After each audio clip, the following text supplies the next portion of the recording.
नमस्कार मित्रों, स्वागत है आपका हमारे YouTube चैनल loveyofficial.com पर, जहां हम प्रतिदिन लेकर आते हैं रहस्यमय, प्रेरणादायक और जीवन परिवर्तन कहानियां। आज हम प्रस्तुत कर रहे हैं राजा विक्रमादित्य और अगली गुत्थी की कथा। एक ऐसी कहानी जो रहस्य, धर्म और न्याय के अद्भुत संगम को उजागर करेगी। तो आइए चलते हैं इस अद्भुत यात्रा पर।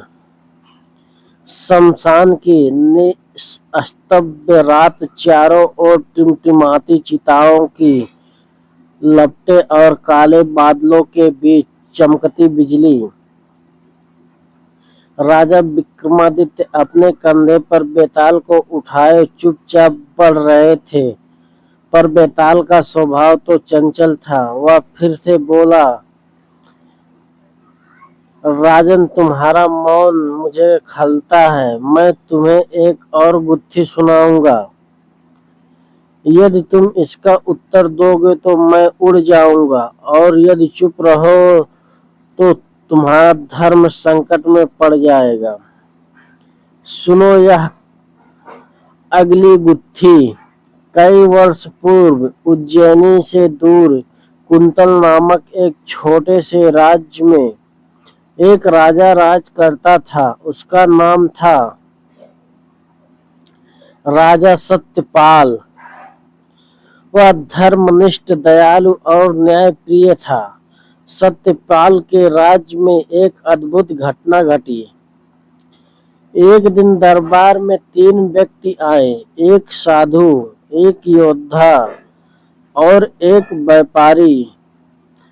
तीनों के हाथ में एक एक रत्न जड़ित कलश था, और आश्चर्य की बात यह थी कि तीनों ने दावा किया, साधु, यह कलश मेरा है, इसे मैंने तपस्या से पाया है। योद्धा, नहीं, यह मेरा है, मैंने युद्ध भूमि में इसे जीता है। व्यापारी, नहीं, यह मैंने सोने के बदले खरीदा है। तीनों अपनी अपनी बात पर अड़े थे। राजा सत्यपाल उलझन में पड़ गए। कलशों में तीनों की भिन्न कहानियां छिपी थी। साधु कहता था कि यह कलश धर्म का प्रतीक है। योद्धा कहता था कि यह शौर्य का प्रतीक है। व्यापारी कहता था कि यह धन का प्रतीक है। राजा ने उन्हें परखने के लिए बुद्धिमानी का मार्ग अपनाया। उन्होंने कहा, तुम तीनों को आज रात अलग अलग स्थान पर ठहराया जाएगा। कल मैं देखूंगा सच्चा मालिक कौन है। रात होते ही साधु मंदिर में ध्यान लगाने बैठ गया, पर उसके मन में कलश का लोभ था।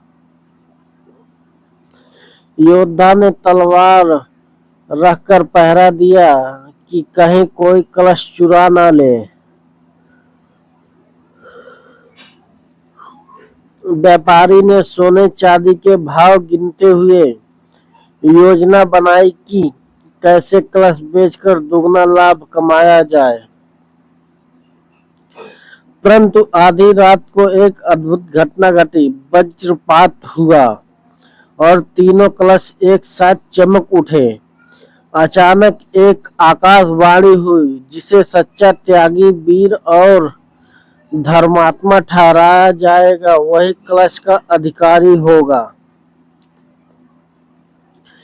तीनों सुबह दरबार में हाजिर हुए। राजा ने प्रश्न किया,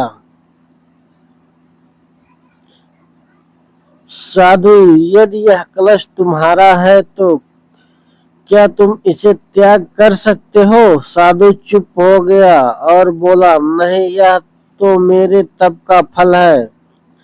राजा ने योद्धा से पूछा, तुम्हारा दावा है कि यह शौर्य का प्रतीक है, तो क्या तुम इसे किसी और धर्म कार्य में दान कर सकते हो?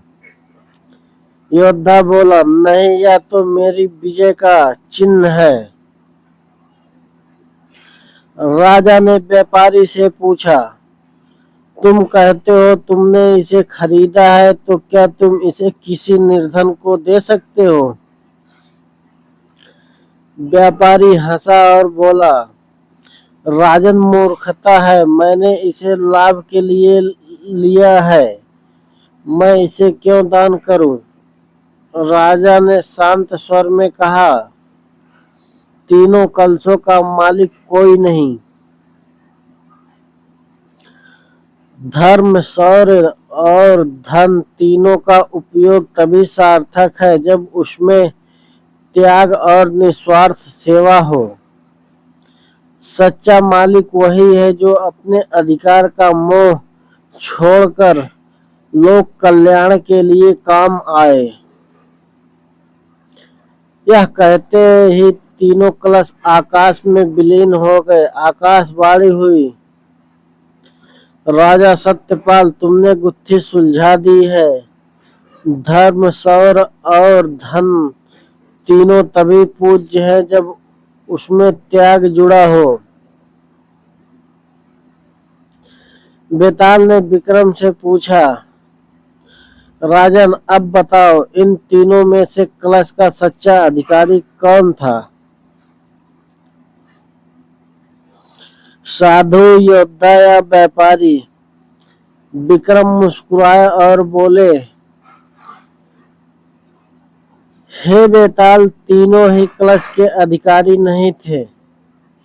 साधु का त्याग अधूरा था, योद्धा का शौर्य स्वार्थ से जुड़ा था, व्यापारी का धन केवल लाभ का साधन था। सच्चा अधिकारी वही होता है जो इसे बिना किसी मोह के लोक हित में समर्पित करता है। इसलिए तीनों में से कोई पात्र नहीं था और सच्चा स्वामी केवल धर्म और त्याग है।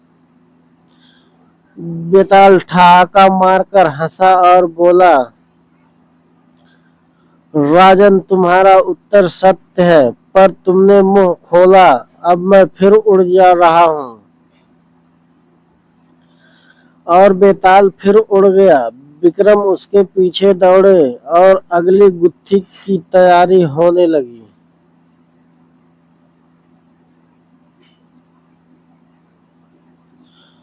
धन्यवाद मित्रों, यह कहानी कैसी लगी कमेंट बॉक्स में जरूर बताएं। फिर मिलते हैं अगली कहानी के साथ।